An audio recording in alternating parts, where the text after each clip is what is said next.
সদ্য বিদায়ী রাষ্ট্রপতি মোহাম্মদ শাহাবুদ্দিনকে নিয়ে এখনো নানামুখী বিতর্ক চলছে। বিতর্ক চলছে যে তাকে কি বিচার করা উচিত? তাকে কি আটক করা উচিত? নাকি অবস্থান এমনই যে তার কোনো বিচার করা যাবে না, তাকে অভিযুক্ত করা যাবে না। নানা রকম বিশ্লেষণ চলছে। সেই বিশ্লেষণে বলা হচ্ছে যে পদে থাকাকালীন দায় মুক্তি পান রাষ্ট্রপতি, আগে পরে নয়। অর্থাৎ যখন তিনি রাষ্ট্রপতি তখন তিনি দায়মুক্ত, কিন্তু আগে বা পরে না। এখন আগে কোনো অপরাধ করলে তিনি অভিযুক্ত হবেন, পরে যদি কোনো অপরাধ করেন তিনি অভিযুক্ত হবেন। তিনি একটা প্রতিক্রিয়া দিয়েছেন, বলেছেন কিসের বিচার করবে, সংবিধানের ৫১ অনুচ্ছেদ পড়ে দেখুক। এতে বলা হচ্ছে রাষ্ট্রপতির দায়মুক্তি রয়েছে, কিন্তু যখন রাষ্ট্রপতি না তখন কি হবে। এর মধ্যে খবর হচ্ছে রোববার অর্থাৎ আজকে তিনি বঙ্গভবন ছাড়বেন এবং চিকিৎসার জন্য শিগগিরই বিদেশে যাবেন। তিনি হয়তো কিছুদিনের মধ্যে যাবেন। তার আগে গুলশানে তিনি যে বাসায় থাকবেন, তার আগের বাসা, সেই বাসা সংস্কার করা হচ্ছে, মেরামত করা হচ্ছে এবং এখন সাবেক রাষ্ট্রপতি হিসেবে তিনি এক নিরাপত্তা পাবেন। সরকারের মনোভাবটা কি? সরকারের মনোভাব এখন পর্যন্ত অন্তত ২ জন মন্ত্রী বলেছেন যে তার আগের ভূমিকা যাই হোক না কেন, তিনি সাংবিধানিক সংকটের সময় দায়িত্বপূর্ণ ভূমিকা পালন করেছেন। অর্থাৎ তিনি বিপদে ফেলেননি। কালকে সময় টেলিভিশনের একটা আলোচনায় সময় বলা হচ্ছিল, একজন বলছিলেন যে ডক্টর মোহাম্মদ শাহাবুদ্দিন, সদ্য বিদায়ী রাষ্ট্রপতি মোহাম্মদ শাহাবুদ্দিন ২ পক্ষের কাছে বিশ্বাসঘাতক হিসেবে পরিচিত হয়েছেন। শেখ হাসিনা তাকে রাষ্ট্রপতি বানিয়েছে তার যোগ্যতা না থাকা সত্ত্বেও, কিন্তু তিনি সেই পূর্ণ আস্থা, বিশ্বাস সেটা রক্ষা করেনি। আবার তিনি বর্তমানে এই বিএনপি সরকারের সময় প্রয়াত প্রধানমন্ত্রী খালেদা জিয়া তার দুর্নীতি মামলাগুলো তিনি উৎসাহের সাথে সব সংগঠিত করেছেন এবং তার কারণে খালেদা জিয়ার বিচার হয়েছে এবং সাজা ভোগ করেছে। অর্থাৎ বেগম খালেদা জিয়া যেই দুর্ভোগের মধ্যে পড়েছে তার জন্য দায়ী সদ্য বিদায়ী রাষ্ট্রপতি মোহাম্মদ শাহাবুদ্দিন। কারণ তিনি দুদকের কমিশনার ছিলেন। কমিশনার থাকা অবস্থায় তিনি বেগম খালেদা জিয়া সহ বিএনপির বিভিন্ন নেতাদের দুর্নীতি প্রতিবেদন দাখিল করা, তাদেরকে আসামি করার ব্যাপারে তার অতি উৎসাহ ছিল।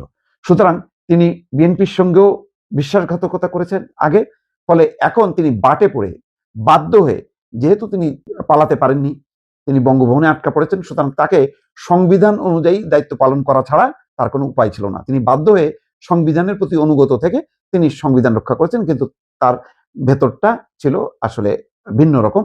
তিনি স্বৈরাচারের দোষর। আমি বাইদে বাই মানে আলোচনার এক ফাঁকে বললাম যে হ্যাঁ, শেখ হাসিনা যখন পালিয়ে গেলেন হেলিকপ্টারে করে, তখন প্রেসিডেন্ট থাকা অবস্থায় মোহাম্মদ শাহাবুদ্দিন যেহেতু প্রেসিডেন্ট ছিলেন, তারও উচিত ছিল একটা হেলিকপ্টার কল করা এবং সেই হেলিকপ্টারে করে পালিয়ে যাওয়া। আসলে কি তাই? সেটা হলেই কি অনুগত দেখানো হতো? হয়তো হইতো, কিন্তু সেই পালানোরও কি কোনো স্কোপ ছিল কিনা, সেই পরিবেশটা ছিল কিনা, সেটা এখন বলা খুব কঠিন। কারণ তখন পরিস্থিতি এমন যে সবকিছু কেন্দ্রীভূত ছিল শেখ হাসিনার দিকে। রাষ্ট্রপতি বা বঙ্গভবনের দিকে তখন ছাত্র জনতার কোনো বিক্ষোভ ছিল না। সুতরাং তখন যদি তিনি হেলিকপ্টার কলও করতেন, সেই হেলিকপ্টার আসতো কিনা, সেনাবাহিনী বা বিমান বাহিনী সেই সাপোর্ট দিত কিনা, সেটা নিয়ে যথেষ্ট সন্দেহ আছে। কিন্তু তিনি অনুগত দেখাতে পারতেন যে তিনি শেখ হাসিনার, যেহেতু তাকে রাষ্ট্রপতি পদে নিয়োগ দিয়েছে, সুতরাং তার একটা মানে আনুগত্যের একটা তিনি প্রমাণ দেখাতে পারতেন, কিন্তু সেটা তিনি না করে বিশ্বাসঘাতকতা করেছেন। সেই প্রেক্ষিতে এখন আলোচনা যে তাহলে কেমন রাষ্ট্রপতি হওয়া উচিত।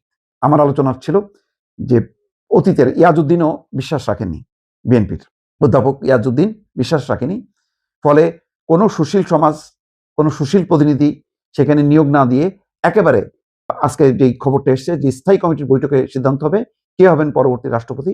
সুতরাং দলের ত্যাগী পরীক্ষিত কোনো নেতাকেই রাষ্ট্রপতি করা উচিত, অথবা এর বাইরে যদি কাউকে করতে হয় তাহলে আইরিন খান, যিনি জাতিসংঘের এখন স্থায়ী প্রতিনিধি হিসেবে নিয়োগ দেওয়া হয়েছে, সেরকম নারী একজনকে যদি রাষ্ট্রপতি করা হয় তাহলে সেটা নারী ক্ষমতায়নের জন্য এবং বর্তমানে যে ধর্মীয় রাজনীতি, সেই রাজনীতির বিপরীতে একটা ধাক্কা দেওয়া হবে যে একজন নারী বাংলাদেশের রাষ্ট্রপতি।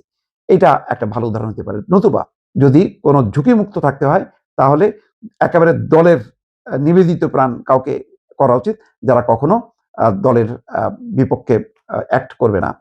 সেই ক্ষেত্রে অতীতের উদাহরণ হিসেবে যেমন আব্দুল হামিদ বা জিল্লুর রহমান, তারা অনুগত থেকেছে কিন্তু সেই তুলনায় মোহাম্মদ শাহাবুদ্দিন, যেহেতু তিনি দলের ত্যাগী কোনো বড় মাপের নেতা ছিল না, তিনি কিন্তু সংকটকালে আওয়ামী লীগকে সাপোর্ট করেননি।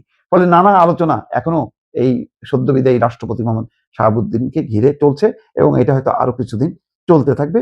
পরে হয়তো একটি স্থিমিত যখন হয়ে যাবে, তখন মোহাম্মদ শাহাবুদ্দিন তিনি গুলশানে বসবাস করছেন নাকি বিদেশে চলে গেলেন, এই পুরো আলোচনাগুলো আস্তে আস্তে নিচের দিকে নেমে যাবে এবং সেটা নিয়ে আর কারোর কোনো আগ্রহ থাকবে না। দর্শক।